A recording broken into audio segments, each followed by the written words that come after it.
Hey guys, welcome to Comfy Cozy Up. So today I'm going to be talking about some classics. Now, last year I had a good year when it comes to classics because you guys know I read The Count of Monte Cristo and Great Expectation and one modern classic, which was To Kill a Mockingbird. So I want to, keep it up because I've always had the one classic on my list and then I fell off in 2018. So, I'm back. So I have 4 books that I want to read this year and I've read one already. So I'm happy for that.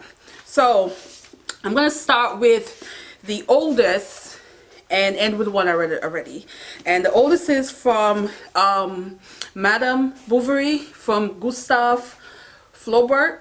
I think that's how you pronounce it. So this is a French classics. Now, when you see a list that says top 10 or top 100 books, classic books you should read, this is always on there.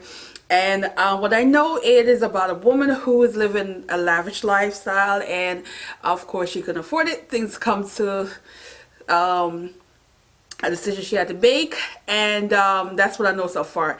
What I know about this, it has some scandalous aspect to the story, and it is written in a period where women weren't expected to behave like this. So it was very controversial when it came out, and I'm here for it. I'm pretty sure some of the things that they thought was controversial, I'm gonna think it's funny, but nevertheless, I'm gonna get into this and I'm gonna definitely tell you how I feel about it.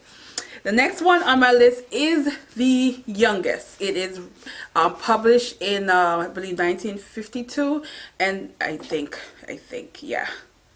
I think the publication date is in the 50s. This is John Steinbeck, East of Eden. Never read it. This has been on my bookshelf for a couple of years now. I want to get it off. What I know is it's a family saga. It has some biblical influence with the Cain and Abel story in the Bible. So we'll see how that twist comes into play with this story. And yeah, I'm definitely going to read it. It is not bad. I believe it's a little under 600 pages, but definitely want to get into it. And the next 2 books are from the Harlem Renaissance era, and these are books that are considered the early stories written by African American in America. So these are short, and I've read one already, but I'm going to talk about the one I haven't read yet. And this is called The Blacker the Berry by Wallace Thurman. And I'm gonna get into this. It is have some colorism issue in this story.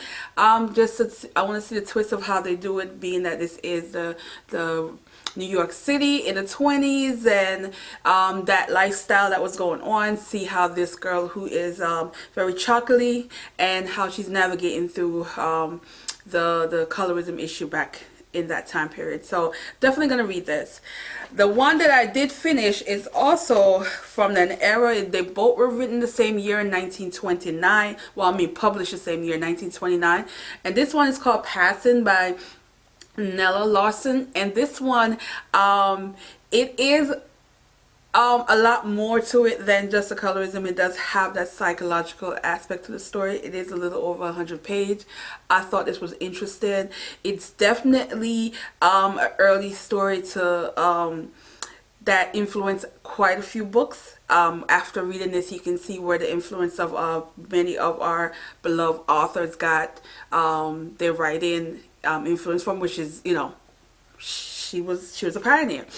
Now, what I say about this story is it started off with 2 women who knew each other when they were children. Both are what you would call very much can pass for white.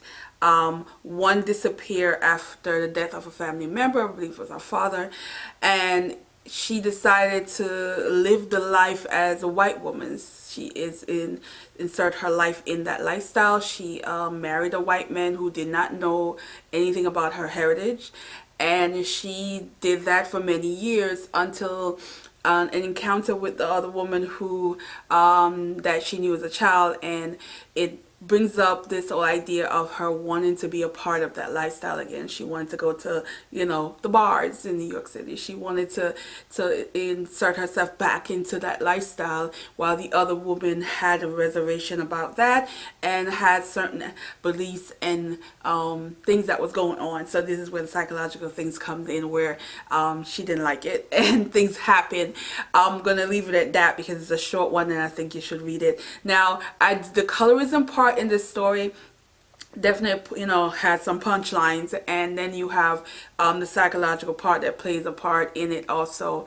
It was interesting. It was a different take. It wasn't what I expected, but I was happy that it had that twist in there that didn't just make it a sad story of somebody just passing. So I love this. It isn't a 5-star read by far. It's more of a 3.5, 4-star to me. But I do see the influence of this story. I do see the writing is very easy to read, but you can see how many other authors really was influenced by this, and you can see that it had the flaws in it, and where that author might have been able to take it had it been written now, that aspect in the story, but you could appreciate it for what it was and what it was, intended to the messages in there that was intended for the audience.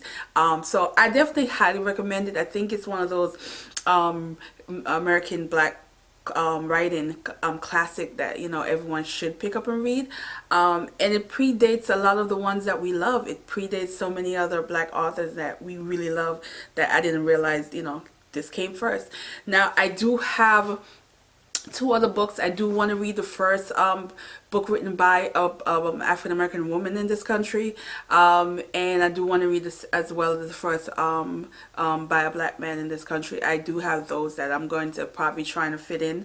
Not 100% sure because I don't want to add anything until I finish these 4. These are like my 4 priorities, and if something else come along, I would add it. Yes, I have the bug for the classics. I don't know why, and I'm gonna enjoy it while I have the bug for it. But yeah, if you've read any of these, let me know how you liked it. If the good or bad, don't spoil it for me. Also, what classics you've had on your bookshelf for a long time that you really want to read and you just haven't pushed yourself to read it. Let me know. I'm curious because I'm feeling good now because I only have about 2 more classics on my bookshelf if I can get through these 4, and that feels good because that's not a genre I really read a lot of. So anyway, thanks for watching, guys, and have a good day. Bye.